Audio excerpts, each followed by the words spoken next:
Kapatid, isang test kung talagang mabuti ang ating puso, tinatablan tayo ng salita ng Diyos. Kahit yung taong inis na inis kayo, kahit yung taong galit kayo, kahit yung taong maraming masamang ginawa sa inyo, pag siya'y napapahamak, nasasaktan din kayo kahit malang bahagya. Yun ay isang magandang pagsukat kung tayo'y mabuting tao. Pero kung tuwang-tuwa ka at may napapahamak dahil galit ka sa kanya, nasaan ang pag-ibig ni Kristo? Sabi, kung kayo ay magiging mga anak ng Diyos, dapat ay mahigitan ninyo ang mga hindi nananampalataya. At yung mga hindi mananampalataya, mabait sa kanila at masama sa kanila. Pero dahil ikaw ay anak ng Diyos, nakukuha mong maging mabuti kaysa sa hindi mabuti sa iyo. Kahit sa ganung mga tao. At ito po magandang test. Kung meron tayong lihim na ligaya, pagka ang mga tao ay nagdurusa, nabibigo, napapahamak, meron tayong dapat na ayusin sa ating sarili, sapagkat ang tinatahanan ng Espiritu ng Diyos ay nalulungkot din kung napapahamak maski ang ating mga kaaway o ang umaaway sa atin.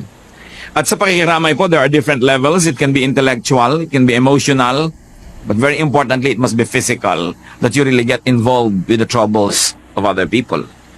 Hindi lang yung, sige, ipagpe-pray kita, pero ginagawa po natin kung ano yung practical na pwedeng gawin na hindi na kailangan ipanalangin pa dahil pwede na natin gawin. Nangangailangan halimbawa ng tulong ating kapwa, huwag na ipagpe-pray kita kung may maitutulong tayo.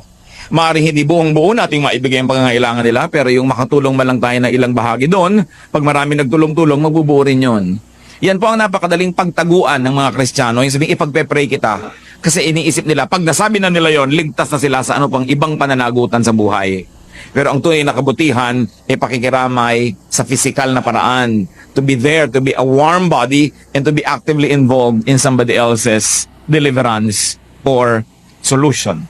Hebrews 13:3, remember those in prison as if you were their fellow prisoners, and those who are mistreated as if you yourselves were suffering. Ito ang hinahanap sa atin ng Biblia na uri ng pakikiramay sa ating kapwa, na bagamat hindi ka nabilanggo ay aariin mong isa ka ring nakaranas mabilanggo at doon na magiging pagtingin mo sa mga nakakulong.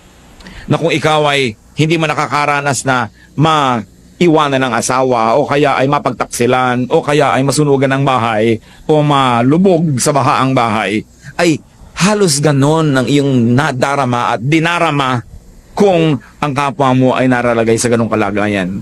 Ang nagiging pagtulong tuloy, lubos. Marami pong uri ng pagtulong. Merong isang bagyo, nagpadala tayo ng konting damit, masaya na tayo.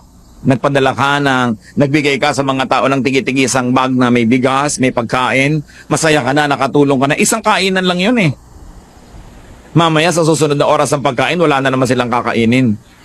Kung minsan po ay nagiging cosmetic, no? Yung nararamdaman ng tao na siya'y nakatulong na. Sapagkat akala natin, minsan lang tayo nag-abot, pwede na.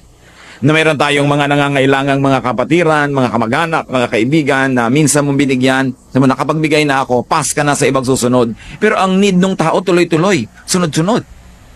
Kung ang tao ay nangangailangan ng gamot, naibili mo ng gamot ng isang inuman, pero sa susunod, anong iinumin niya? Ang tunay po na may makagandahang loob, lubos ang pagdamay. Hindi na siya naglilibang-libangan at nag-aaliw-aliwan na nakatulong siya ng konti, pinalalaki na niya para huwag na siya mag-guilty pa sa kanyang paglimot sa darating na mga araw. Kaya alalahanin ng tao na para bang iyon mismo ang ating nararanasan. Yun ang nais ng Diyos sa makita sa kanyang mga anak.